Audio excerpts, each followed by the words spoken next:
Good morning student. आज हम लोग पढ़ेंगे क्लास 11 में जूलॉजी का एक नया चैप्टर है जगत प्रोटिस्टा। ठीक है, जैसे कि हमने इसके पहले लेक्चर में आपको पढ़ाया था, मोनेरा जगत का एक उदाहरण बताया था। जीवाणु के बारे में हम लोगों ने काफी कुछ डिस्कस किया था कि कैसे मोनेरा जगत में जो है जीवाणु आता है ना। तो इन सब चीजों के बारे में हम लोगों ने क्या किया थी, चर्चा की थी। तो आज हम लोग चर्चा करेंगे जगत प्रोटिस्टा में अमीबा के बारे में। ठीक है, तो अमीबा क्या है, अमीबा क्या है, इसके बारे में आज हम लोग जानते हैं। तो बच्चों, अमीबा की जो खोज है वो एक वैज्ञानिक है रासेल वान रोसेनहॉफ। ठीक है, इनका नाम है रसेल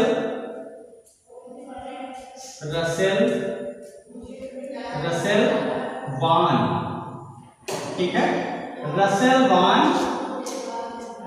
रोसेनहॉफ।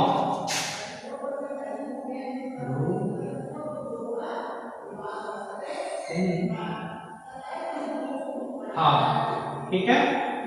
तो एक वैज्ञानिक थे रसेल वान रोसेनहॉफ नामक एक वैज्ञानिक थे जिन्होंने 1775 में, ठीक है, 1775 में अमीबा की खोज की थी। ठीक है, तो बच्चों, अमीबा जो है जगत प्रोटिस्टा में किस प्रकार आया, इन चीजों के बारे में चर्चा होगी तथा इसके एक उदाहरण को विस्तृत रूप में बताया जाएगा। तो जगत प्रोटिस्टा जो है ये ऐसा जगत है जिसमें इसे कहा जाता है कि ये एक ऐसा जगत है जिसमें सर्वप्रथम, ठीक है, सर्वप्रथम एक कोशिकीय जीव आए, जैसे अमीबा, पैरामीशियम ना, इस तरीके के जीव जो है सर्वप्रथम पृथ्वी पर आए थे।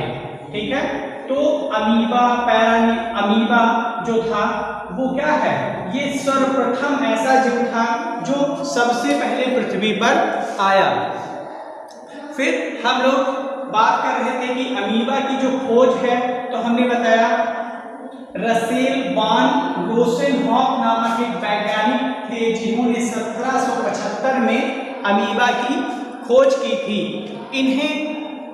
इन्होंने इसे लघु प्रोटियस का नाम भी दिया था। इसे लघु प्रोटियस भी कहते हैं। इसका उपनाम जो है, उपनाम लघु प्रोटियस। ठीक है, तो इसका जो है उपनाम क्या है, लघु प्रोटियस भी इसे कहा जाता है, क्योंकि यह अंग्रेजों के एक काल्पनिक, इसके पीछे एक बहुत ही अच्छी और रोचक कहानी है कि इसे लघु प्रोटियस क्यों कहा जाता है ना। तो बच्चों, हम लोग सुनते हैं, देखते हैं आगे। तो एक अंग्रेजों के एक देवता होते थे जिनका जो नाम था वो प्रोटियस था। अंग्रेजों के एक देवता हुआ करते थे, वो भी समुद्री देवता हुआ करते थे, जिनका नाम क्या था, प्रोटियस था। क्या था, उस देवता का नाम क्या था, प्रोटियस था। वो देवता किसके थे, अंग्रेजों के एक देवता थे जिनका नाम था प्रोटियस। ठीक है, तो प्रोटियस था, और प्रोटियस की क्वालिटी क्या थी कि जो समुद्री देवता थे प्रोटियस, वो करते क्या थे, वो अपने रूप को चेंज किया करते थे। ठीक है, जो प्रोटियस नामक एक देवता थे अंग्रेजों के, वे अपनी आकृति को क्या किया करते थे, बदलते रहते थे। फिर अब क्या हुआ, वैज्ञानिकों ने क्या दिमाग लगाया कि एक ऐसा जीव भी है जो अपनी आकृति को क्या किया करता है, बदलता रहता है, तो क्यों न हम उसका नाम जो है प्रोटियस रख दें। क्योंकि हम किसी का भी नामकरण तभी करते हैं जब उसमें उसकी क्वालिटी दिखे। जैसे कोई व्यक्ति रूपवान है तो उसका क्या रखेंगे, उसका नाम, जैसे कोई लड़की है जो बहुत ही सुंदर है तो उसका क्या नाम रखेंगे, तो हम उसे रूपवती कह सकते हैं ना, या इटीसी कुछ भी। जैसे कोई बच्चा बहुत ही काला है तो उसको क्या कह देंगे, हम कलुआ कह देंगे। क्यों? क्योंकि ये जो कलुआ शब्द है वो उसकी क्वालिटी से मैच कर रहा है। इसी प्रकार जो अमीबा था वो अंग्रेजों के देवता प्रोटियस और अमीबा की क्वालिटी क्या हो रही थी, एक जैसी दिख रही थी, तो इसलिए अमीबा का एक नाम और पड़ा जिसे लघु प्रोटियस कहा जाता है। समझ पा रहे हैं? फिर आगे, तो अमीबा की कई जातियां ज्ञात हैं, जैसे अमीबा प्रोटियस सबसे अधिक पाई जाती है। ये प्रजाति क्या है, अमीबा प्रोटियस जो प्रजाति है, अमीबा प्रोटियस जो प्रजाति है वो सबसे अधिक मात्रा में पाई जाती है। और भी हैं कई, जैसे अमीबा रेडियोसा, अमीबा वेरुकोसा ना, ये इत्यादि हैं। अब हम पर सबसे अधिक जो है वो अमीबा प्रोटियस का अध्ययन किया गया है, तो उसी के बारे में जो है विभिन्न प्रकार के तथ्य जो हैं रखे गए हैं। अब इतना हमने जाना कि अमीबा क्या है, तो अमीबा की खोज हमने बताया। रसेल वान रोसेनहॉफ नामक एक वैज्ञानिक थे जिन्होंने 1775 में इसकी खोज की। इसका एक नाम और है लघु प्रोटियस। तो लघु प्रोटियस जो है नाम इसका क्यों पड़ा, तो लघु प्रोटियस नाम इसका इसलिए पड़ा क्योंकि एक अंग्रेजों के देवता थे जिनका नाम था प्रोटियस, और उनकी क्वालिटी क्या थी, रूप रंग को बदल लेना। और वही क्वालिटी सेम किसकी थी, अमीबा की भी क्या थी कि ये अपनी आकृति को क्या कर लेता है, चेंज कर लेता है। और सबसे अधिक जो अध्ययन हुआ है, जिस अमीबा के ऊपर अध्ययन हुआ है, तो वो क्या है, अमीबा प्रोटियस जो प्रजाति है उसके ऊपर सबसे अधिक अध्ययन हुआ है। अब हम लोग जानते हैं प्राकृतिक वास स्थान या स्वभाव, इनके प्राकृतिक वास स्थान क्या हैं, तो इनके वास स्थान क्या हैं,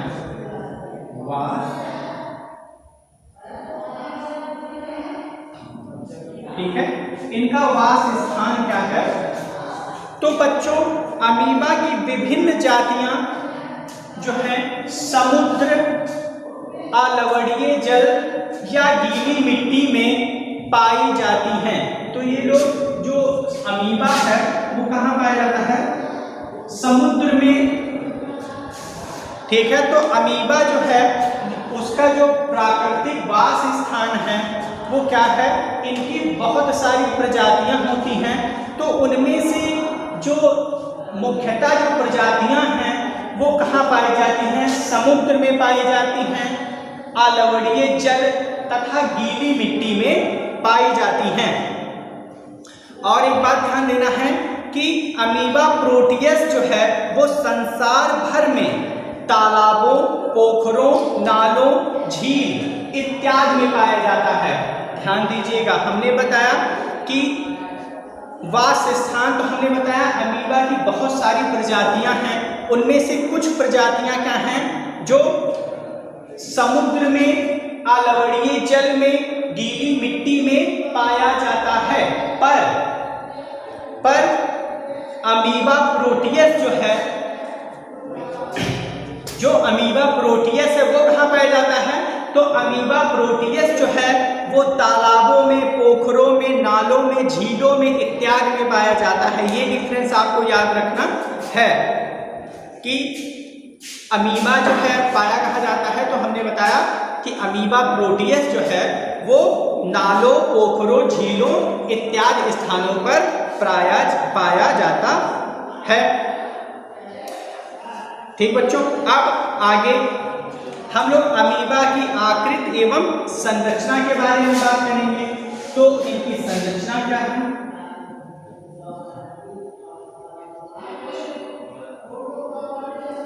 संरचना या आकृति और शेप। तो शेप, साइज एंड कलर, तो हम लोग इनकी जो है संरचना कैसी होती है, साइज क्या है इनकी, कलर क्या है इनकी, इसके बारे में डिस्कस करेंगे। तो बच्चों अमीबा प्रोटियस जो है वो 0.6 मिमी तक ले, तो अमीबा प्रोटियस की जो है अमीबा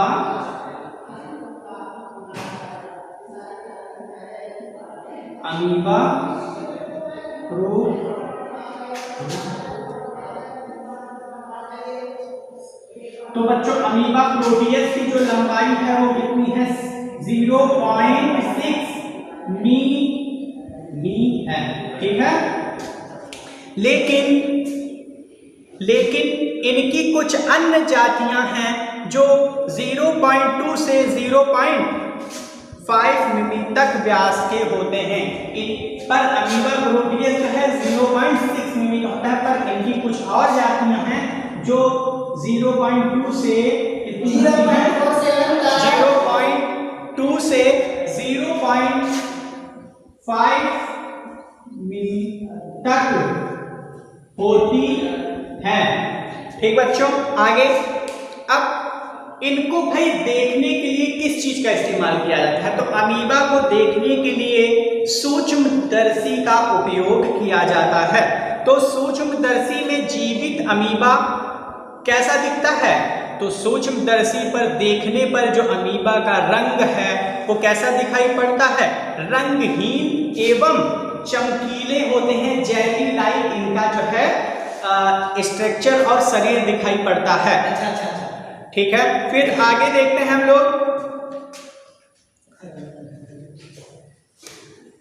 तो ये हमने आपको बताया इनके बारे में कि इनकी जो है जो इनका वास स्थान है कैसा है, और इनकी माप, आकृति, इसके बारे में हमने आपको बताया कि सूक्ष्मदर्शी पर देखने पर ये लोग जो है रंगहीन परंतु चमकीले व जेली नुमा जीव होते हैं, ठीक बच्चों। आगे इनको निरंतर कुछ देर तक देखने से पता चलता है कि ये अपनी आकृति को क्या कर रहे हैं, बदल रहे हैं।